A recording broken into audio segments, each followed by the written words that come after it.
Assalamualaikum warahmatullahi wabarakatuh. Shalom, Om Swastiastu, salam kebajikan, dan selamat malam. Kami dari kelompok satu Kecerdasan Buatan akan mempresentasikan hasil diskusi kami tentang proyek UTS yang kami buat. Baik. Sebelum itu, di sini kami akan memperkenalkan masing-masing anggota dari kami. Yang pertama, saya Ailin dengan NPM akhir 121. Saya Alvanita Putri Susnadina dengan NPM 060. Saya Michael Cristiano dengan NPM 123. Selanjutnya, langsung saja kami akan membahas satu persatu dari yang telah kita diskusikan. Untuk yang pertama ada judul dan topik. Jadi kami memilih judul dan topik berupa analisis sistem pakar dalam mendukung mahasiswa teknologi informasi dalam pemilihan karir. Jadi program ini itu bertujuan untuk membantu khususnya mahasiswa teknik informasi atau informatika dalam nantinya memilih karir yang sesuai minat, keahlian, dan juga aspirasi mereka. Jadi program ini mengimplementasikan sebuah sistem pakar yang nantinya akan memberikan output rekomendasi berdasarkan hasil input yang dituliskan oleh si pengguna. Seperti nanti pengguna akan diberikan pertanyaan mengenai keterampilan, minat, dan juga preferensinya. Jadi kami harap program ini dapat memberikan bantuan khususnya bagi mahasiswa informatika dalam memilih keputusan karir yang tepat sesuai dengan potensi mereka. Selanjutnya metode yang kami lakukan di sini adalah metode forward chaining. Jadi metode forward chaining ini adalah metode penalaran dalam sistem pakar dengan cara mengumpulkan fakta-fakta awal dari user atau dari sumber data lainnya. Jadi selanjutnya sistem fakta nanti ini akan diperiksa dan juga dicocokkan dengan aturan-aturan yang telah ditetapkan di dalam sistemnya. Nah, jika fakta yang dikumpulkan tadi sudah memenuhi syarat-syarat aturan, jadi langkah selanjutnya itu proses ini akan melakukan looping sampai tidak ada lagi aturan yang dijalankan atau sampai mencapai sistem kesimpulan akhirnya. Jadi sistem nanti akan menghasilkan kesimpulan yang berupa output rekomendasi berdasarkan fakta-fakta yang telah dikumpulkan tadi. Berikutnya saya akan membahas alur metode. Kami ada 6 alur metode. Yang pertama, pengumpulan data masukan. Langkah pertama kami adalah mengumpulkan data masukan dari user. Data ini dapat mencakup informasi tentang minat, keahlian, preferensi, dan aspirasi karir mahasiswa teknik informatika. Yang kedua, pemrosesan data masukan. Data masukan yang kami terima nantinya akan diproses oleh sistem untuk dipersiapkan untuk tahap selanjutnya. Ini bisa mencakup validasi data, normalisasi, dan atau penghapusan data yang tidak relevan. Yang ketiga, penerapan aturan-aturan. Sistem kami menggunakan aturan-aturan logika yang sudah ditentukan sebelumnya dalam basis pengetahuan untuk mengevaluasi data masukan. Aturan-aturan ini menentukan hubungan antara kondisi-kondisi tertentu dengan rekomendasi karir yang sesuai. Yang keempat, penalaran dan pemilihan karir. Berdasarkan hasil dari penerapan aturan-aturan, sistem kami akan melakukan penalaran untuk mencapai kesimpulan tentang karir yang paling sesuai dengan profil mahasiswa TI. Ini mungkin melibatkan proses seperti forward chaining atau backward chaining. Tapi yang kami gunakan adalah forward chaining. Yang kelima, pemberian rekomendasi. Lalu sistem kami memberikan rekomendasi akhir karir kepada user berdasarkan hasil penalaran yang dilakukan. Rekomendasi ini disajikan kepada user dalam bentuk yang mudah dipahami dengan beberapa penjelasan tambahan atau justifikasi. Yang keenam, evaluasi dan penerapan. Sistem dapat dievaluasi oleh user untuk menilai keberhasilannya dalam memberikan rekomendasi karya. Berdasarkan umpan balik yang diterima, sistem dapat memperbarui atau disempurnakan untuk meningkatkan kualitas dan keakuratannya. Berikutnya, skema representasi. Skema representasi yang kami gunakan adalah skema sistem produksi. Sistem produksi adalah pendekatan dalam kecerdasan buatan yang menggunakan aturan-aturan logika yang menghubungkan kondisi masukan dengan tindakan atau rekomendasi keluaran. Yang pertama ada basis pengetahuan. Basis pengetahuan adalah kumpulan aturan logika yang menentukan hubungan antara kondisi masukan dengan tindakan yang diambil oleh sistem. Yang kedua, mesin inferensi. Mesin inferensi adalah komponen yang mengevaluasi fakta-fakta masukan dengan aturan-aturan dalam basis pengetahuan untuk menghasilkan output atau kesimpulan. Yang ketiga ada fakta masukan. Fakta masukan adalah data atau informasi yang diberikan kepada sistem sebagai input untuk digunakan sebagai proses penalaran. Yang keempat, fakta keluaran. Fakta keluaran adalah hasil dari proses penalaran yang dilakukan oleh mesin inferensi yang berupa output atau rekomendasi yang dihasilkan oleh sistem.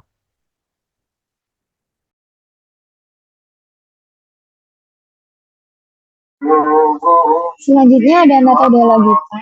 Nah, di metode ini tuh ada metode otomasi dalam program kami mengacu pada penggunaan algoritma atau prosedur yang memungkinkan sistem untuk secara otomatis melakukan proses pengumpulan data, penalaran, dan pemberian rekomendasi tanpa intervensi manusia yang signifikan. Dalam konteks analisis sistem pakar, untuk mendukung mahasiswa teknologi informasi dalam pemilihan karir, metode otomasi dapat mencakup penggunaan algoritma untuk memproses data masukan dan menjalankan aturan-aturan yang telah ditetapkan dalam basis pengetahuan dan menghasilkan rekomendasi karir secara otomatis berdasarkan informasi yang diberikan oleh pengguna. Ini memungkinkan sistem untuk memberikan rekomendasi secara cepat dan efisien, membantu mahasiswa TI dalam mengambil keputusan karir dengan lebih baik. Selanjutnya, yaitu mengapa kita memilih jurnal Sinta 3, yaitu karena jurnal Sinta 3 telah melalui proses penilaian yang ketat sehingga memiliki tingkat validitas yang tinggi. Jurnal ini juga memiliki reputasi yang baik dalam komunitas ilmiah. Artikel-artikel yang terbit di jurnal Sinta 3 biasanya dapat diakses dengan mudah oleh para peneliti dan akademisi. Kemudian publikasi di jurnal yang terindeks di Sinta 3 dapat meningkatkan prestise dan kredibilitas peneliti di bidang. Baik, di sini saya akan menjelaskan untuk kode programnya. Jadi kami menggunakan dua modul. Yang pertama modul random dan modul OS. Jadi kami import modul random dan import modul OS. Lalu kami di sini ada variabel untuk menyimpan pengetahuan. Ini variabel pengetahuannya. Terus ini ada untuk yang programmingnya, kami ada beberapa pekerjaan yaitu web developer, software engineer, mobile app developer. Terus untuk data jaringannya, data yang terkait jaringan, kami ada network administrator, network engineering, information security analyst. Lalu untuk data-data yang terkait dengan database, kami ada database administrator, data analis, dan data scientist.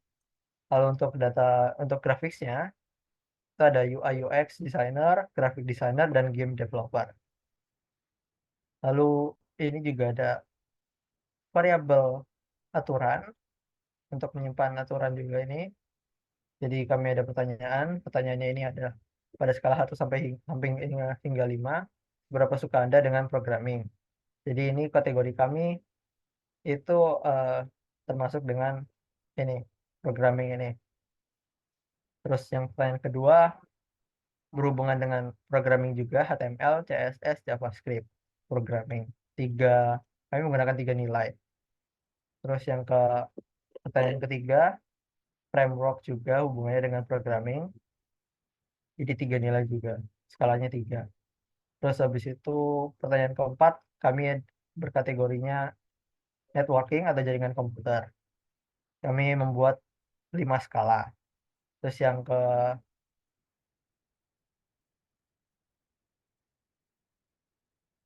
kelima, pertanyaan kelima itu ada seberapa ahli Anda untuk penggunaan Linux, MikroTik, Virtual Machine, dan GNS3.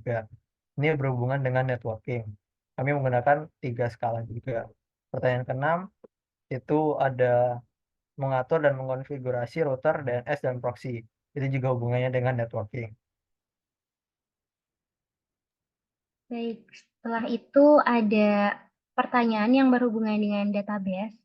Jadi pertanyaannya adalah pada skala berapa, 1 hingga 5 ya, seberapa suka Anda bekerja dengan database. Jadi ini ada sangat tidak suka, netral, dan sangat suka. Setelah itu pertanyaan yang ketujuh berkaitan dengan database juga. Jadi pertanyaannya seberapa ahli Anda dalam menggunakan relational database seperti MySQL, Oracle, dan lain sebagainya. Jadi di sini ada 3 yang bisa dipilih oleh si user.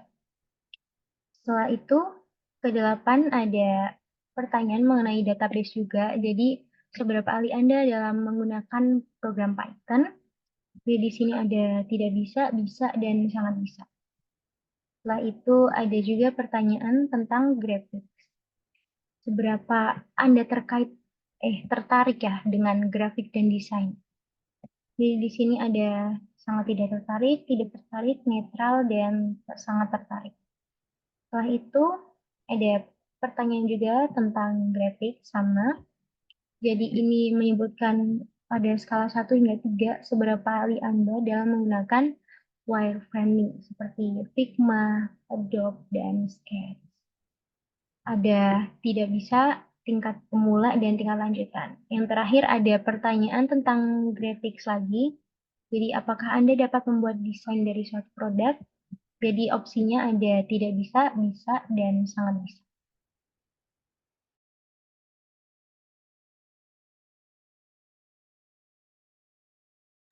Kemudian saya akan menjelaskan tentang fungsi untuk mengajukan pertanyaan dan memperbarui pengetahuan.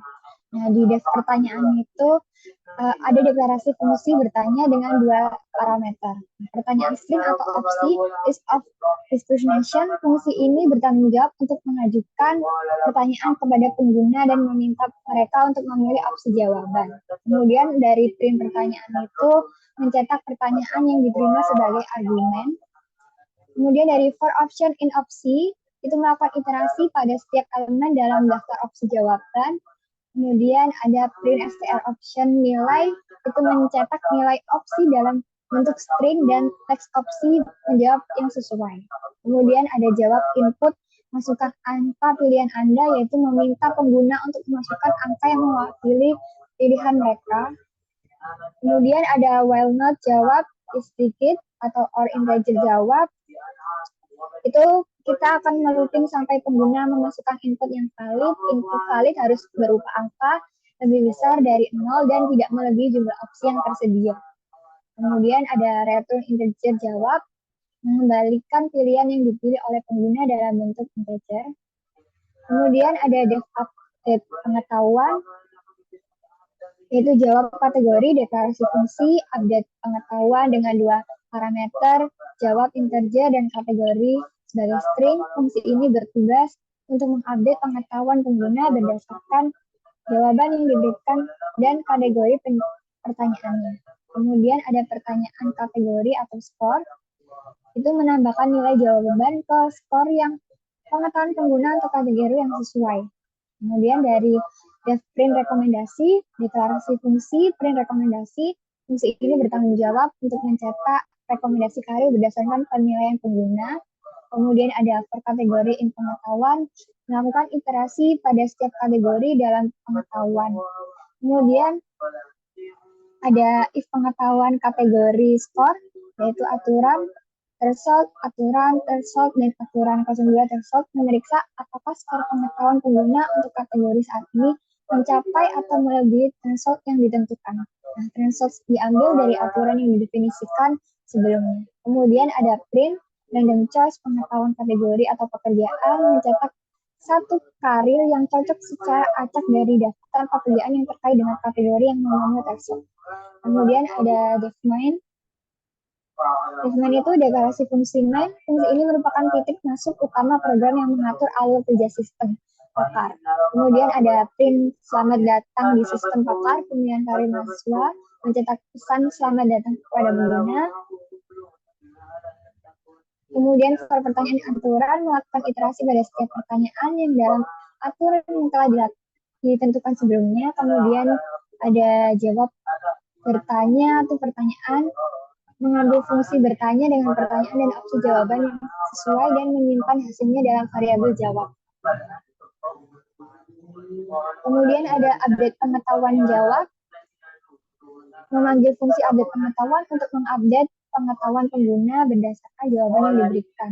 Kemudian ada print rekomendasi, memanggil fungsi print rekomendasi untuk mencetak rekomendasi karir berdasarkan penilaian pengguna. Kemudian ada input, menggunakan input kosong untuk menahan tampilan program agar tidak langsung tertutup setelah selesai dieksekusi. Baiklah, akan saya demokan programnya. Untuk tampilannya seperti ini. Jadi programnya akan mengeprint selamat datang di sistem pakar pemilihan karir mahasiswa IT. Lalu disuruh silakan jawab pertanyaan berikut untuk mengetahui rekomendasi karir yang cocok untuk Anda. Lalu diberikan pertanyaan pada skala 1 hingga 5, seberapa suka Anda dengan programming. Jadi ada 1 sampai 5. Ini itu pertanyaannya ada hubungannya dengan programming. Jadi masuk ke kategori programming. Jadi saya akan inputkan 4 suka programming. Lalu kita pencet enter untuk melanjutkan. Lalu pertanyaan kedua, pada skala 1 hingga 3, seberapa ahli dalam penggunaan HTML, CSS, dan JavaScript. Ini masih ada hubungannya dengan programming. Jadi ini masuknya kategori programming. Jadi saya isi tingkat pemula, lalu habis itu enter untuk lanjut. Lalu pertanyaan ketiga, itu seberapa ahli Anda menggunakan framework. Ini juga kategori programming. Saya isi 1, tidak bisa menggunakan framework. Di enter. Lalu diberikan lagi pertanyaan, apakah Anda tertarik dengan networking atau jaringan komputer?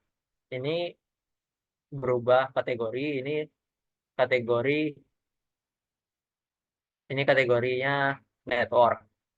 Jadi skala 1 sampai 5 juga, apakah Anda tertarik? Saya isi 3 netral. Lalu enter lagi untuk melanjutkan. Ini juga hubungannya dengan network, penggunaan Linux, MikroTik, virtual machine, dan PNS3. Tingkat pemula, saya isi 2. Lalu habis itu enter lagi. Pertanyaan ke-6, hubungannya dengan network juga, mengatur dan mengonfigurasikan router DNS dan server proxy. Saya isi 1, tidak bisa. Baik, setelah itu ada pertanyaan yang ketujuh, yaitu pada skala 1 hingga 5, seberapa suka Anda bekerja dengan database? Jadi pertanyaan ini terkait dengan database. Jadi di sini ada 5 opsi, antara sangat tidak suka hingga sangat suka. Misalkan di sini saya memilih suka saja 4. Oke, jadi nanti kita enter, terus enter lagi. Lalu ada pertanyaan ke-8. Pada skala 1 hingga 3, seberapa ahli Anda dalam menggunakan relational database? Tentang database lagi ya, ini ada 3 opsi. Tidak bisa, tingkat pemula, dan juga tingkat lanjutan.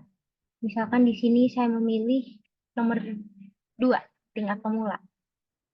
Oke, setelah itu kita enter lagi untuk menampilkan soal yang selanjutnya ya.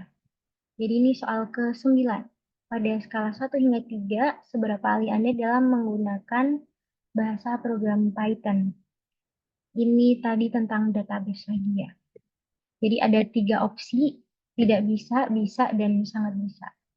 Misalkan saya menampilkan bisa 2. Setelah itu enter lagi. Nah, ini pertanyaan ke-10. Ini tentang grafik ya. Apakah Anda tertarik dengan grafis dan desain? Ada 5 opsi di sini, antara sangat tidak tertarik dengan sangat tertarik. Misalkan di sini saya memilih nomor 5, sangat tertarik. Lalu kita enter lagi. Setelah itu ada soal nomor 11. Ini tentang grafik juga. Pada skala 1 hingga 3, seberapa ahli Anda dalam menggunakan wireframing ya? Tentang ada Figma, Adobe, dan Sketch. Di sini ada 3 opsi, tidak bisa, tingkat pemula, dan tingkat lanjutan. Misalkan di sini saya menjawab nomor 3, tingkat lanjutan. Oke, lalu kita enter. Dan ini ada pertanyaan lagi nomor 12. Ini, apakah Anda dapat membuat desain suatu produk? Ini tentang grafik atau desain lagi ya. Jadi ada 3 opsi di sini, antara tidak bisa, bisa, dan sangat bisa. Di sini misalkan saya pilih nomor 3, sangat bisa. Kita enter sekali lagi.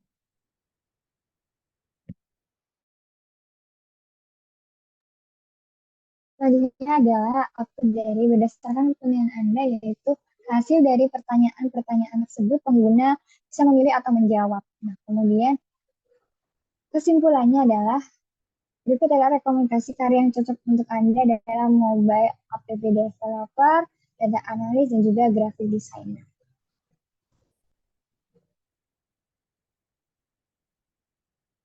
Dan dari kelompok kami, wassalamualaikum warahmatullahi wabarakatuh.